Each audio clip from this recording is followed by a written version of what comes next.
Magandang umaga po sa inyong lahat. Today, my dear friends, on the second day of November, we commemorate the souls of all the faithful departed, All Souls Day.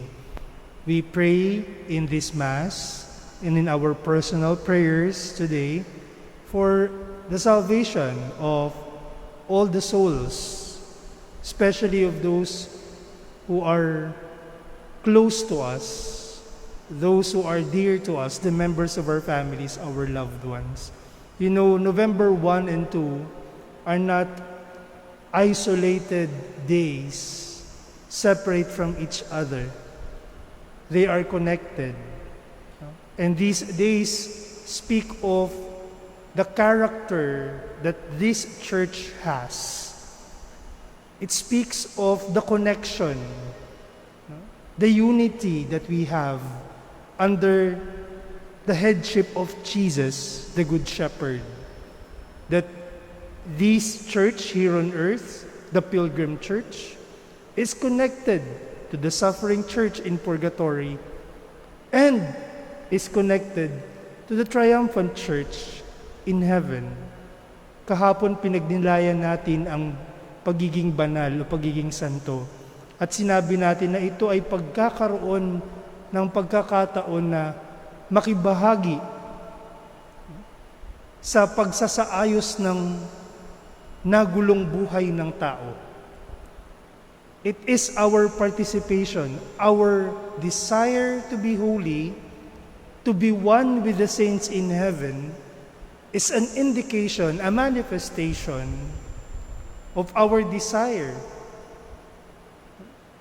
to be involved in the process of putting back order into our disordered world. That eventually, all these things will be brought to perfection in Jesus, in the kingdom of heaven. And today we are praying for the souls of the faithful departed. We are offering the Mass for the faithful departed. And that means that we can affect, or shall we say, in a very loose sense, influence. Influence the journey of these souls into heaven. In the book of Maccabees, particularly the second book of Maccabees, we find there that story of the soldiers who fought for Israel, who fought for the faith, and they died, but they committed sins. And so these Maccabean men, anong ginawa nila? They offered sacrifice for these soldiers, implying that we can participate in their journey towards heaven. Thus, the existence of purgatory. For the mercy of God overflows, that He desires all to be with Him in heaven. His mercy is so perfect and overflowing that He desires everyone to be in heaven. And so those who have expressed their faith in God, those who have expressed their desire to be with God, but somehow committed sins, are now in purgatory. They are preparing themselves for their place in heaven. And we who are left behind in this world can help by offering sacrifices and prayers for the salvation of their souls.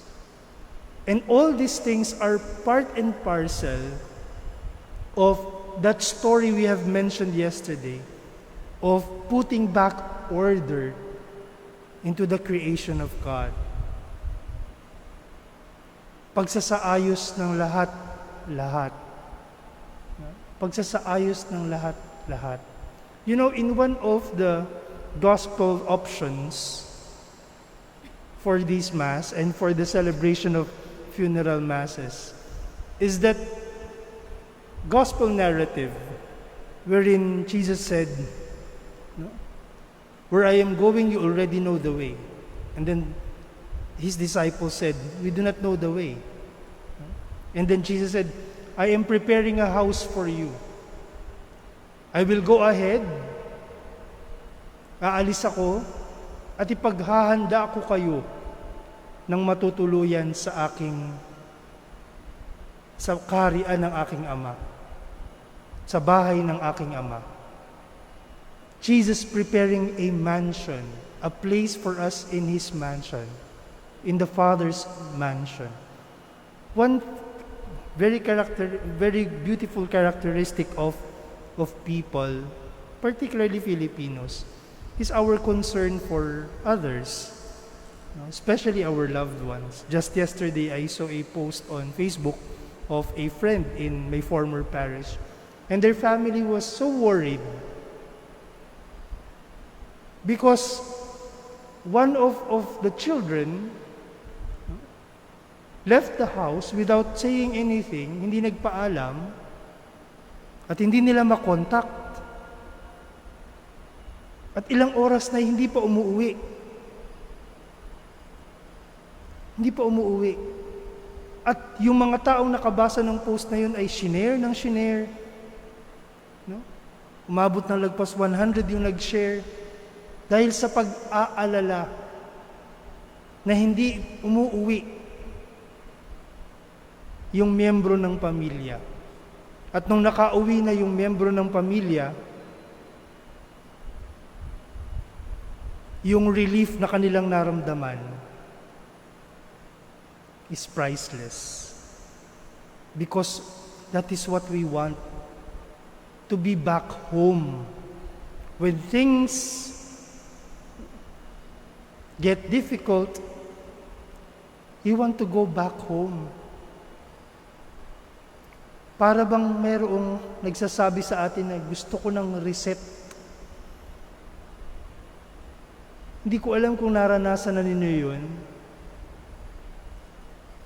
na dumaan sa napakaraming concerns, napakaraming pagkakamali, napakaraming pagkukulang, napakaraming problema, at ang gusto mo na lang ay reset. Reset. A desire to go back home. And we feel consoled when our loved ones are home with us. Last night, we were spared from the super typhoon, but other places were not. So even if we are thankful that we are safe, that we are okay, we still feel concerned about them. Seeing their houses under the mud, seeing bodies of dead people, we're still concerned. And how we wish we could reset that desire to go back home. And our home is the heavenly home that Jesus is preparing in the kingdom of the Father. He has been preparing places for all of us in that mansion. But the question is, how are we preparing ourselves? Tayo na naiiwan dito. Yes, we can influence. We can offer sacrifices, prayers for the souls of those in purgatory. But how about ourselves? How are we preparing here on earth? Pinaghahandaan ng Diyos, pinaghahandaan ni Jesucristo ang ating lugar sa mansyon ng Ama. Pero tayo ba naghahanda? Tayo ba'y naghahanda? The commemoration of the faithful departed today is not just part of our tradition, but rather it is a challenge for all of us. That as we pray for the souls of the departed, faithful departed, we ourselves must also strive to conform our life in the here and now to that mansion Jesus is preparing for us.